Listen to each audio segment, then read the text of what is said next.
My self Sarvesh Vardhan और आज की क्लास में हमने जेई एडवांस 2026 मैथमेटिक्स पेपर 1 का क्वेश्चन नंबर 10 लिया है, जो आपको मेन स्क्रीन पर दिख रहा होगा। यह क्वेश्चन कंटिन्यूटी और डिफरेंशियलिटी पर बेस्ड है और इस क्वेश्चन में जो फंक्शन डिफाइन किया गया है उसमें 3 तरह का फंक्शन को मिला करके क्वेश्चन क्रिएट किया गया है। फर्स्ट जो है वो है मॉडुलस फंक्शन, दूसरा ट्रिगोमेट्रिकल फंक्शन और तीसरा ग्रेटेस्ट इंटीजर फंक्शन। और ये तीनों टाइप के फंक्शन को मिक्स करके एक फंक्शन डिफाइन किया गया है एफ एक्स। और इस एफ एक्स के लिए -π/2 से π/2 ये डोमेन दिया हुआ है और कॉरस्पॉन्डिंग रेंज की वैल्यू -∞ से +∞ के बीच में डिफाइन किया गया है।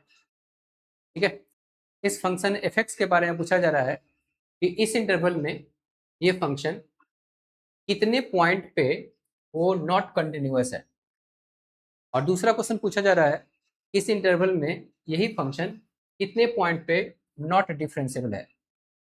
तो जितने पॉइंट पे नॉट कंटिन्यूअस है उसकी वैल्यू उसको उसके नंबर को अल्फा कहा जा रहा है, और जितने पॉइंट्स पे ये नॉट डिफरेंशिएबल है उसकी संख्या को बीटा कहा जा रहा है।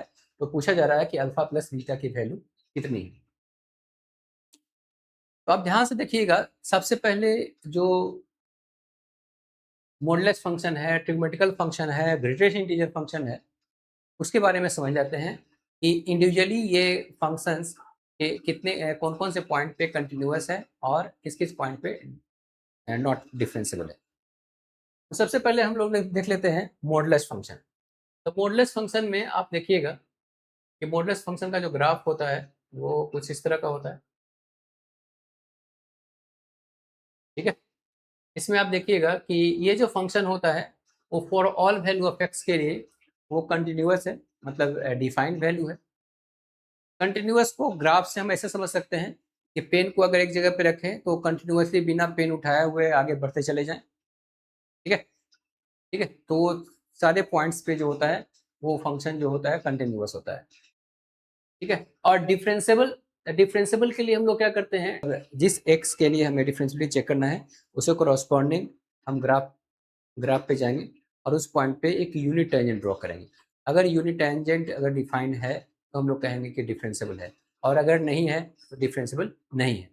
तो जैसे मान लेते हैं कि ये जो मोड एक्स है उसमें आप देखिएगा यहाँ पे कि इस पॉइंट के ओरिजिन के जस्ट बाद अगर हम देखते हैं तो स्लोप जो होगा वो हमारा ये लाइन हो जाएगा, और इस पॉइंट के जस्ट पहले अगर पॉइंट लेते हैं तो कोरस्पॉन्डिंग जो स्लोप होगा ये हो जाएगा। मतलब ये जो ग्राफ है ना वो x = 0 पे कॉर्नर फॉर्म कर रहा है, और जहां जहां कॉर्नर फॉर्म होता है वहां वहां टेंजेंट डिफाइन नहीं होता है। तो x = 0 पे ये डिफरेंशिएबल नहीं है। इसका मतलब हम लोगों को जो मिला वो क्या हुआ, ऑलवेज ऑलवेज कंटिन्यूअस कंटिन्यूअस। ठीक है, एक पॉइंट ये मिला, और at x = 0 not differentiable, not differentiable. x = 0 पे ये डिफरेंशिएबल नहीं है। ठीक उसी तरह से ये अगर हम ट्रिगोनोमेट्रिकल फंक्शन अगर हम यहाँ पे साइन एक्स ले लें, अगर साइन एक्स अगर यहाँ पर हम कंसिडर करते हैं, इसका ग्राफ अगर आप देखिएगा तो ग्राफ कुछ इस तरह का होगा। ठीक है, अब देखिएगा कि ये जो फंक्शन है ना वो -∞ से +∞ सारे पॉइंट पे ये कंटिन्यूअस है। मतलब एक जगह अगर हम पेन रखते हैं तो कंटिन्यूअसली वो पूरे ग्राफ पे हम दौड़ सकते हैं -∞ से +∞ बिना पेन उठाए हुए। इसका मतलब सारे पॉइंट पे ये फंक्शन जो है वो कंटिन्यूअस है। साथ ही साथ इस ग्राफ में कोई कॉर्नर फॉर्म नहीं हो रहा है। इसका मतलब ये जो साइन फंक्शन है वो सारे पॉइंट पे डिफरेंशिएबल भी है।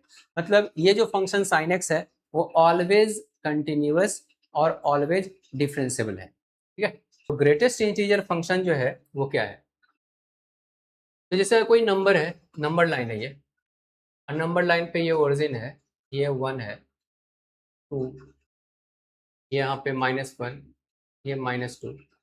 और अगर आपको ग्रेटेस्ट इंटीजर फंक्शन अगर हमको डिफाइन करना है किसी नंबर का, तो हम लोगों को क्या करना है कि जिस नंबर का हमको ग्रेटेस्ट इंटीजर फंक्शन फाइंड करना है वो पॉइंट पहले हम लोग फाइंड करेंगे। जैसे मान लेते हैं 0 से 1 के बीच में अगर ये पॉइंट के लिए अगर हमको ग्रेटेस्ट इंटीजर फाइंड करना है तो इस पॉइंट के लेफ्ट साइड में जो नियरेस्ट इंटीजर होगा वही हमारा ग्रेटेस्ट इंटीजर की वैल्यू होगी। तो जैसे मान लेते हैं कि अगर हमको 0 से 1 के बीच में अगर रहेगा, कोई भी पॉइंट अगर लेते हैं, तो इसके लेफ्ट साइड में नज़दीक वाला जो इंटीजर है वो 0 है। इसका मतलब ग्रेटेस्ट इंटीजर की जो वैल्यू होगी वो 0 होगा। कब? जब x का वैल्यू 0 हो या 0 से 1 से छोटा हो। ठीक है। उसी तरह से इसकी वैल्यू जो होगा 1 होगा। कब? जब 1 2 के बीच में होगा। अगर यहाँ पे रखेंगे तो ये जो इसका इसका जो लेफ्ट साइड में जो नियरेस्ट इंटीजर होगा वो 1 होगा। इसकी वैल्यू 1 होगा। कब? जब ये 1 से बड़ा हो, बराबर हो और लेस देन 2। इसी तरह से ये 2 होगा जब x का वैल्यू 2 से बड़ा हो, बराबर हो और लेस देन 3 हो। ठीक है। और अगर हम -1 से 0 के बीच में अगर यहाँ पे लेते हैं, तो इसके लेफ्ट साइड में जो नियरेस्ट इंटीजर है वो -1 है, तो इसकी वैल्यू -1 होगा। तो -1 होगा। कब? -1 होगा जब x का वैल्यू -1 से बड़ा, बराबर और लेस देन 0 हो। ठीक है। इसी तरह से -2 होगा जब x का वैल्यू यहाँ पे कब होगा? जब x का वैल्यू जो है -2 से 1 के बीच में होगा। इसका मतलब -2 से और लेस देन -1 अगर रहेगा तो इस तरह से। तो इस तरह से हम किसी भी नंबर का ग्रेटेस्ट इंटीजर हम लोग फाइंड कर सकते हैं। इसको जब हम ग्राफ से आप देखिएगा तो आप यहाँ से देख सकते हैं कि ये हमारा ये x एक्सिस है, ये हमारा y एक्सिस है। और अभी आपने देखा कि 0 से 1 के बीच में, 0 से 1 के बीच में इसका वैल्यू 0 है। मतलब अगर हम यहाँ पे 1, ये हो गया 2, ये हो गया 3, तो 0 से 1 के बीच में अगर हम लेते हैं तो इसका वैल्यू हमारा 0 होगा, तो ये ग्राफ होगा। ठीक है। उसी तरह से 1 और 2 के बीच में लेंगे तो इसका वैल्यू 1 होगा, ये ओपन इंटरवल में होगा। यहाँ ये क्लोज इंटरवल, ऐसे। फिर 2 और 3 के बीच में अगर लेंगे, 2 काउंट करने के बाद तो 2 ही होगा। ठीक है। तो यहाँ पे ऐसे। उसी तरह से अगर हम -1 अगर यहाँ पे लेते हैं, -1 से 0 के बीच में लेते हैं तो ये -1 होगा। ये हमारा -1 होगा। ये यहाँ पे ओपन, यहाँ पे ये क्लोज हो जाएगा। अगर -2 से -1 के बीच में अगर आप काउंट करेंगे तो ये वैल्यू जो होगा -2 हो जाएगा। नियरेस्ट इंटीजर -2 होगा, यहाँ पे -2 हो जाएगा। तो ये हमारा ग्राफ है ग्रेटेस्ट इंटीजर फंक्शन का। और आप देख सकते हैं कि जहाँ जहाँ इंटी ये x का वैल्यू इंटीजर है, वहाँ वहाँ जो फंक्शन है डिसकंटिन्यूअस है। मतलब अगर यहाँ से देखते हैं तो यहाँ आगे बढ़ते हैं, फिर यहाँ देखिए जंप करना पड़ता है, यहाँ उठाना पड़ता है, फिर आगे ये ग्राफ पे जाने के लिए यहाँ जंप करना पड़ता है।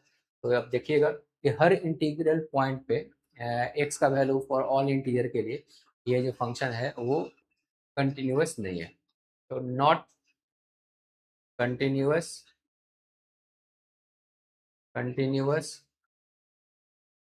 at all integer. ठीक है। जहाँ जहाँ मॉडुलस की वैल्यू 0 होगा उस पॉइंट पे स्लोप जो होगा डिफाइन नहीं होगा। ये हमारा मिसकंसेप्शन है, इसको क्लियर करेंगे। दूसरा जो हमने बताया है कि ग्रेटेस्ट इंटीजर जो फंक्शन है वो सारे इंटीग्रल पॉइंट पे डिसकंटिन्यूअस है। ये भी कहीं भी कभी कभार कंटिन्यूअस भी हो सकता है। तो उस बात को भी हम इस क्वेश्चन में ये क्लियर करने की कोशिश करेंगे। अब ध्यान से देखिएगा। अब आते हैं हम मेन क्वेश्चन जो है यहाँ पे, उसको जरा समझ लीजिए कि कैसे हम इसका सॉल्यूशन करेंगे। हमारा जो मेन क्वेश्चन है वो है f x is equal to mod x plus mod x minus 1 sine x plus greatest integer x sine x. अब इसकी कंटिन्यूटी के बारे में बात करना है। तो सबसे पहले तो हमने ये यहाँ पर देख लिया है कि ये जो फंक्शन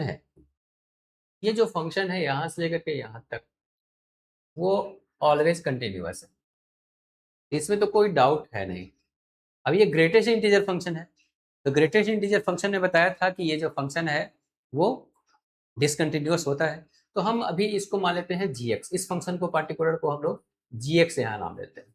अब हम जी एक्स के बारे में हम लोग इसके कंटिन्यूटी के बारे में हम सेपरेट इसका डिस्कशन कर रहे हैं। देखिएगा ध्यान से। G x is equal to x sine x. अब जरा से इसको देखिएगा, हम लोग क्या करते हैं जी माइनस एक्स निकालते हैं। तो जी माइनस एक्स जो होगा उसमें क्या होगा, minus x sine minus x, sine minus x minus sine x minus minus plus हो जाएगा और यहाँ आ जाएगा एक्स साइन एक्स। इसका मतलब g माइनस एक्स की वैल्यू जो होगी वो जी एक्स के बराबर होगी। कहने का मतलब ये है कि ध्यान सुनिएगा, g minus x is equal to g x का मतलब क्या होता है। जैसे मान लेते हैं कि हम x इजिकल एक्स पे यहाँ पे है, जो वैल्यू हमारा g का वैल्यू आया 100 और उतनी ही माइनस एक्स पे, जैसे x है ये माइनस एक्स, तो इस पे इसकी वैल्यू जो है वो सेम है। इसका मतलब पॉजिटिव एक्स लेने पर जितना जी का वैल्यू आता है उतना ही निगेटिव एक्स लेने पर जी का वैल्यू उतना ही है। इसका मतलब ये जो फंक्शन है जी एक्स जो है वो वाई के अबाउट सिमेट्रिक है।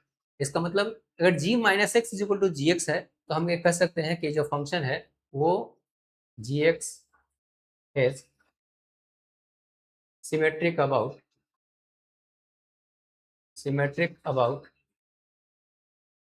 Y axis. एक पॉइंट यहाँ से मिला। अब हम लोग क्या करते हैं, हमारा जो डिस्कशन है ना वो एक्स का वैल्यू -π/2 से π/2 के बीच में डिस्कस करना है। इस इंटरवल को हम लोग दो पार्ट में डिवाइड कर लेते हैं। एक हम लोग बात कर लेते हैं -π/2 से 0 और दूसरा हम लोग बात कर लेते हैं 0 से π/2। हम लोग क्या करते हैं, इस इंटरवल में हम लोग बात करते हैं। अब हमको पता है कि ये जो है वाई एक्सिस के अबाउट सिमेट्रिक होगा, तो पॉजिटिव एक्स एक्सिस में जैसा ग्राफ होगा वैसा ही हमारा नेगेटिव एक्स एक्सिस में ग्राफ होगा। तो हम लोग 0 से π/2 के बीच में हम लोग ग्राफ खींच लेते हैं। तो देखते हैं जी 0 की वैल्यू कितनी होगी। तो आप देख सकते हैं 0 साइन 0, इसका वैल्यू हमारा 0 आएगा।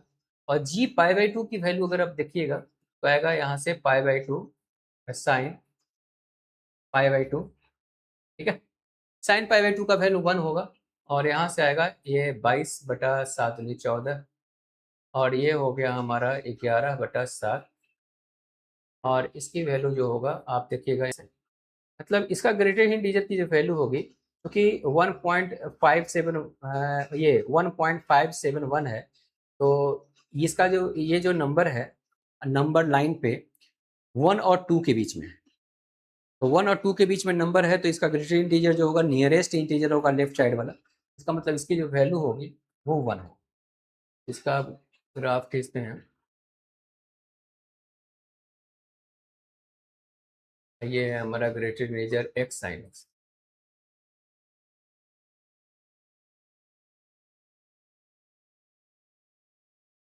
एक्स इज इक्वल टू 0 पे हमारा 0 आया और ये π/2 पे आया 1। एक्स के पर्टिकुलर वैल्यू के लिए एक्स साइन एक्स के वैल्यू तो 1 हुआ होगा। जब 1 से छोटा होगा उसका ग्रेटेड इंटीजर की वैल्यू 0 हो जाएगा और जैसे ही 1 से बड़ा होगा इसकी ग्रेटेड इंटीजर की वैल्यू 1 हो जाएगा।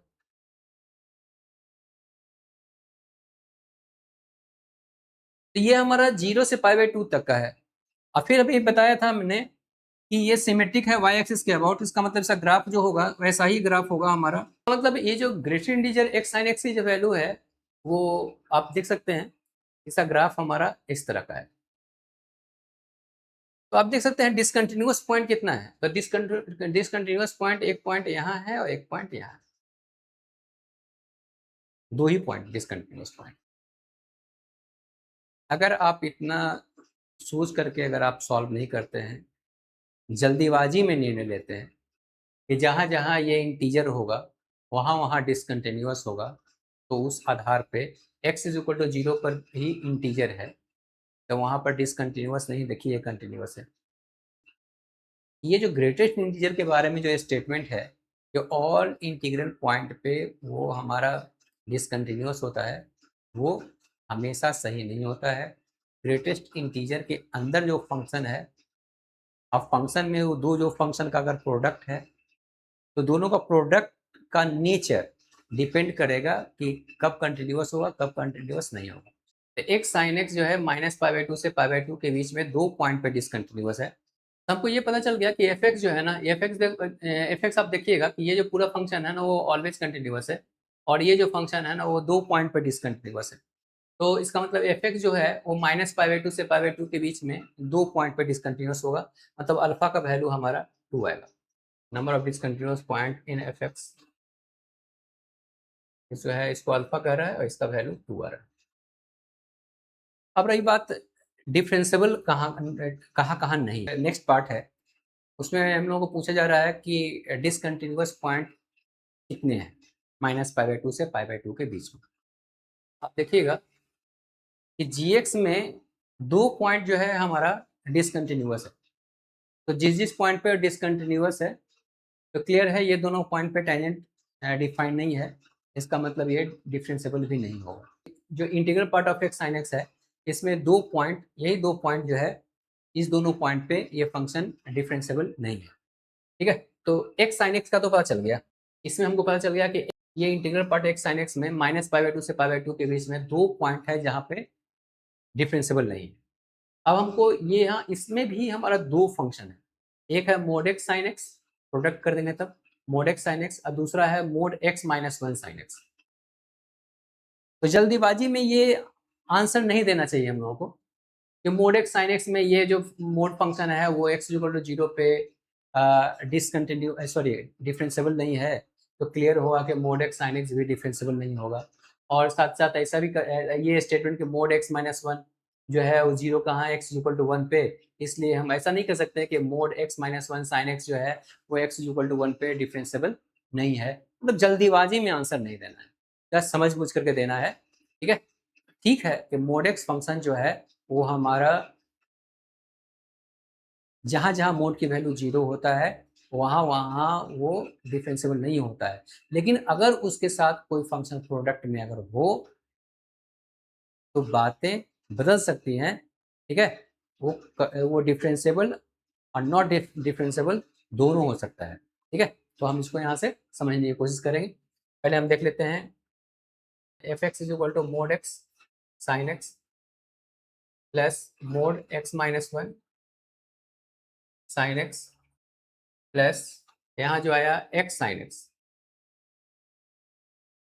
इसको मान लेते हैं हम एच एक्स, इस फंक्शन को मान लेते हैं आई एक्स, इसको तो हम जी एक्स माने ही थे, तो एच एक्स को देख लेते हैं, एच एक्स के बारे में देख लेते हैं। तो एच एक्स जो है वो है mod x sine x. Mode x sine x को हम लोग इसको एक्सपेंड कर सकते हैं। जब मोड एक्स की वैल्यू पॉजिटिव होगा तो मोड एक्स की वैल्यू एक्स हो जाएगा, तो यहाँ से एक्स साइन एक्स हो जाएगा। कब? जब एक्स पॉजिटिव होगा। अगर एक्स नेगेटिव है तो मोड एक्स की वैल्यू -x हो जाएगा, क्योंकि x अपने आप में नेगेटिव है और उसको पॉजिटिव करने के लिए हमको क्या करना पड़ेगा, माइनस से मल्टीप्लाई करना होगा। ठीक है, तो x अपने आप में नेगेटिव, इससे मान लेते हैं कि x इक्वल टू हमको -2 है और उसको पॉजिटिव करना है, तो एक एक्स्ट्रा माइनस लगा देंगे, -2। जैसे हम ये करना चाहें x का वैल्यू -2 है, इसको पॉजिटिव करना है तो एक एक्स्ट्रा माइनस लगा देंगे, ये हो जाएगा ये 2। तो कोई नंबर अगर हमारा निगेटिव है और उसको पॉजिटिव करना है तो उसको क्या करना है, एक एक्स्ट्रा माइनस लगा देंगे, यहाँ पर ये हो जाएगा -x साइन एक्स। ठीक है, ये कब? जब x का वैल्यू लेस देन 0 रहता है तब। अब इसको जब हम डिफ्रेंशिएट करेंगे, आप इसको डिफ्रेंशिएट कर दीजिए, तो एच डैश एक्स अगर हम यहाँ पर निकालते हैं, यहाँ से देखिएगा first term into d c of second term plus second term into d c of first term, ये ग्रेटर देन 0 के लिए सही होगा। और इसको जब डिफ्रेंशिएट करेंगे तो आएगा यहाँ से, तो जब डिफ्रेंशिएट करेंगे ये होगा -x cos x, इसमें इसके डिफरेंशिएशन में माइनस एक्स्ट्रा यहाँ लगा हुआ है, इसका डिफरेंशिएशन इतना है तो उसमें माइनस लग जाएगा, तो माइनस साइन एक्स, और ये वैल्यू जो है लेस देन 0 के लिए सही। अब हमको चेक कहाँ करना है, हमको चेक करना है x इज इक्वल टू 0 पे। ठीक है, तो x इज इक्वल टू 0 पे हम देख लेते हैं, तो h प्राइम 0 मतलब h prime x tends to 0 positive, 0 positive लेंगे तो ये इंटरवल होगा, इस इंटरवल में यहाँ 0 होगा, ये भी 0 होगा, तो 0 होगा। h prime x x zero negative अगर लेंगे, जीरो निगेटिव में ये इंटरवल होगा, जीरो पुट कर देंगे, ये जीरो तो ये भी हो जाएगा माइनस जीरो, जीरो हो जाएगा। इसका मतलब है कि एच प्राइम एक्स जो है limit x tends to zero positive और h dash x limit x tends to zero negative, दोनों बराबर है क्योंकि दोनों बराबर है, लेफ्ट हैंड डेरिवेटिव और राइट हैंड डेरिवेटिव बराबर है। ठीक है, मतलब कहने का मतलब है राइट हैंड डेरिवेटिव का मतलब होता है क्या कि हम ये डिफाइन करते हैं कि एक्स इक्वल टू जीरो पे ये यूनिक टेंजेंट डिफाइन है कि नहीं। हम लोग क्या करते हैं कि जीरो से थोड़ा सा आगे बड़ा वैल्यू लेते हैं, वहां पर टेंजेंट ड्रॉ करते हैं और फिर जीरो से छोटा वैल्यू लेते हैं एक्स की, तब टेंजेंट ड्रॉ करते हैं, दोनों की वैल्यू बराबर आ गया, बराबर हो गया इसका मतलब कॉमन टेंजेंट हो गया, इसका मतलब उस जगह पे यूनिक टेंजेंट डिफाइन है, इसका मतलब डिफरेंशियल। ठीक है, इसका मतलब एच डैश एक्स का left hand limit right hand limit define होना चाहिए, तभी वो जो है वो डिफरेंशियल होगा। इसका मतलब x is equal to zero पे at x is equal to zero at x is equal to zero h x is differentiable होगा। हमने क्या देखा, मोड एक्स जो है एक्स इक्वल टू जीरो पे डिफरेंशिएबल नहीं है, और साइन एक्स क्या है, डिफरेंशिएबल है, तो दोनों का प्रोडक्ट क्या होना चाहिए, डिफरेंशिएबल नहीं होना चाहिए, लेकिन अभी हमने क्या प्रूव किया, डिफरेंशिएबल है। इसलिए जल्दीबाजी में नहीं लेना है कि आई एक्स जो हम माने थे mode x minus one sine x, इसी को तोड़िए, जब इसकी वैल्यू जीरो की जगह तो एक्स इक्वल टू वन आएगा, तो अगर हम एक्स की वैल्यू बढ़ा लेते हैं तो ये वैल्यू पॉजिटिव होगा, तो ऐसे ही रहेगा, एक्स की वैल्यू ग्रेटर देन वन के लिए इक्वल टू आई एक्स का वैल्यू लेस देन वन के लिए ये वैल्यू निगेटिव होगा और उसको प्लस करने के लिए माइनस लगाना पड़ेगा। अभी हमारा ये आई एक्स हुआ, अब इसको डिफ्रेंशिएट कर लेते हैं, आई डैश एक्स निकालते हैं, I dash x is equal to, इसको फर्स्ट टर्म मानते हैं, इसको सेकंड टर्म, तो ये हमारा होगा first term into d c of second term plus second term को छोड़ दीजिए और फर्स्ट टर्म को डिफ्रेंशिएट किया तो वन होगा, ये होगा ग्रेटर देन वन के लिए, और इसको डिफ्रेंशिएट किया तो इसको डिफ्रेंशिएशन दोनों का सेम है, सिर्फ माइनस अंतर होगा, तो ये होगा minus x minus one cos x minus ये होगा साइन एक्स, एक्स का वैल्यू लेस देन वन के लिए। अब जरा इसको देखिएगा, तो अगर हम आई डैश एक्स की value limit x tends to one positive के लिए लेते हैं, अगर एक्स वन से बड़ा के लिए लेते हैं तो हमको ये फंक्शन होगा, इसमें x equal to one put करें तो ये खत्म हो जाएगा, यहाँ साइन वन हो जाएगा, इसकी वैल्यू हो जाएगा साइन वन। ठीक वैसे ही तरह से आई डैश एक्स की वैल्यू अगर हम limit x tends to one negative लेते हैं, इसका वैल्यू आप पर देखिएगा, यहाँ वन ये खत्म हो जाएगा, यहाँ से अब माइनस साइन वन होगा। ठीक है, अब आप देखिएगा दोनों, ये जो अब आप यहाँ से देख सकते हैं, हम लोगों के पास जो आया f I dash x limit x tends to one positive not equal to I dash x limit x tends to one negative, बराबर नहीं है, बराबर नहीं है इसका मतलब यूनिक टेंजेंट डिफाइन नहीं है, इसका मतलब नॉट डिफरेंशिएबल है, इसका मतलब I x is not differentiable at x equal to one, x equal to one पे डिफरेंशिएबल नहीं है। एफ एक्स जो है वो है mod x sine x plus x minus one sine x plus x sine x, ये है always differentiable आया। ठीक है, ये जो है तो x is equal to one पे नॉट डिफरेंशिएबल है, वन पॉइंट पे x is equal to one पे at x is equal to one पे नॉट डिफरेंशिएबल है।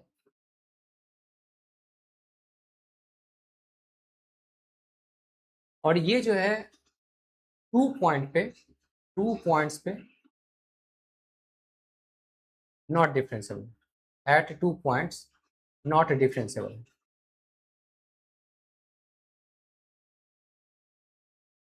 इसका मतलब बीटा का वैल्यू जो है, बीटा जो है number of not differentiable points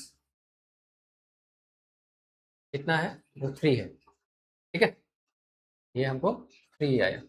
इसका मतलब अल्फा प्लस बीटा की जो वैल्यू होगी, alpha plus beta is equal to 2 + 3, इसका मतलब 5। तो इस तरह से हमारा सोल्यूशन कंप्लीट हुआ। आप अधिक से अधिक अपने दोस्तों के बीच में शेयर करें ताकि अधिक से अधिक स्टूडेंट को फायदा हो सके। हम इस चैनल पे किसी फैक्ट को कैसे अप्लाई करना है वो हम सिखाते हैं ताकि आपको जेईई मेन, जेईई एडवांस अच्छे रैंक से परफॉर्म करने में आपको हेल्प मिलेगा। अगर आप इस चैनल पर नए हैं तो चैनल को सब्सक्राइब कर लें और बेल आइकन को प्रेस कर दें ताकि हमारी सारी नोटिफिकेशन आप तक आसानी से पहुँच सके। तो इसी तरह से इस चैनल पर बने रहें। तब तक के लिए थैंक यू।